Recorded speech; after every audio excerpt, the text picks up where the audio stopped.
Somos Roberto Benítez y Raúl Costa, un sanjuanino y un cordobés. Un médico y un abogado, y te invitamos a compartir 7 minutos de historia.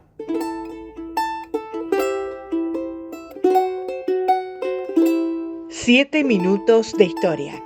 Lo que no te contaron.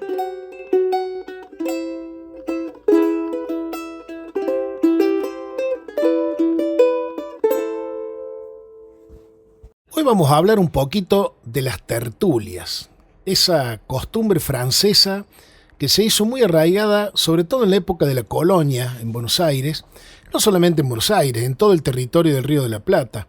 En cada una de las ciudades se hacían, incluso muy avanzado el siglo XIX, se siguieron haciendo. Era el ámbito de la sociabilidad por excelencia, donde se juntaba la capa más alta de la sociedad fundamentalmente, aunque no era excluyente.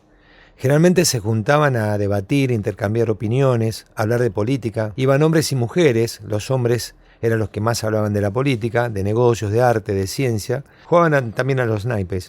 Llegaban elegantemente vestidos, con sus camisas con volados, con pantalones angostos, bastón y galera en muchos casos. Y la única formalidad al llegar era que había que saludar sí o sí a la dueña de casa. Era una señal de respeto y de buena educación. Al salir o al irse no había ninguna formalidad. Vos te podías ir tranquilamente a otra tertulia o a tu casa, pero sí al llegar había que saludar y agradecer la invitación a la dueña de casa. Por otro lado, las mujeres que también concurrían, para ellas constituía una especie de pasatiempo. Las solteras iban con su madre o con una casada, nunca iban solas. Llevaban generalmente vestidos largos, enaguas, abanicos. En relación al abanico hay una cuestión que te quiero comentar, algo muy extraño. Si te lo daban con la mano izquierda significaba aceptación y si te lo daban con la mano derecha significaba rechazo. Comenzaban generalmente temprano, a la tardecita noche, no se extendía por muchas horas.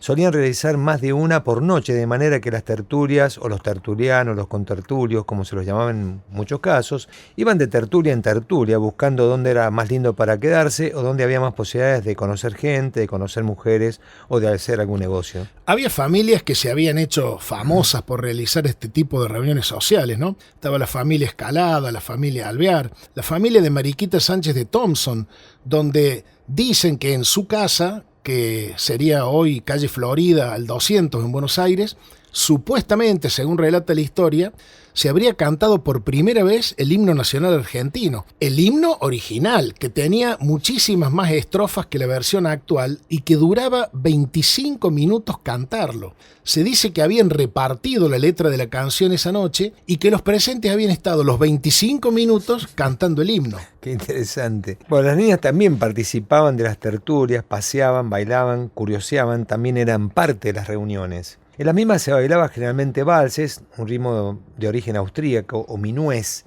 de origen francés, una especie de danza barroca. Los instrumentos que se tocaban eran el clavicordio, el pianoforte, el arpa, la guitarra, aunque no se descarta algún otro instrumento. De todas maneras, la guitarra como hoy la conocemos aquí no era un instrumento bastante parecido que se llamaba vihuela.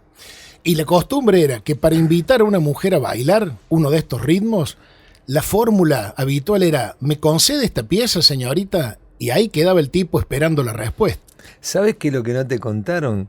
Que las tertulias no se habrían interrumpido ni aún con las invasiones inglesas. Es más, que habían sido invitados a los generales ingleses en ese momento victorioso. Recordad que duró muy poco la victoria de invasión inglesa, pero en las clases acomodadas, la burguesía porteña quería congraciarse con los invasores, entonces algunas tertulias fueron invitados. Pero no tengo duda, deben haber pensado algunos de ellos que la victoria inglesa iba a ser para siempre y entonces qué mejor que congraciarse con ello, ¿no?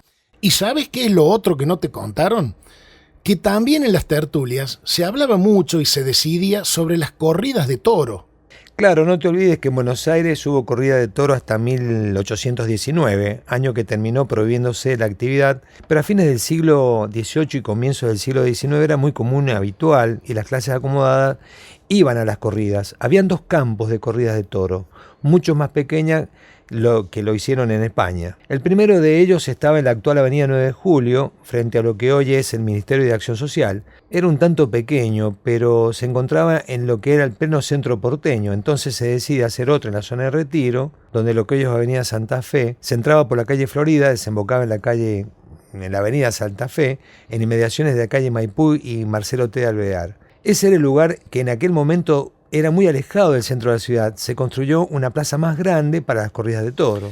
Fíjate que después la tuvieron que correr porque la misma burguesía porteña que primero veía con agrado esto de las plazas de toro, después le terminó molestando, le terminaba molestando el traslado de los animales, el ruido, las suciedades, etcétera.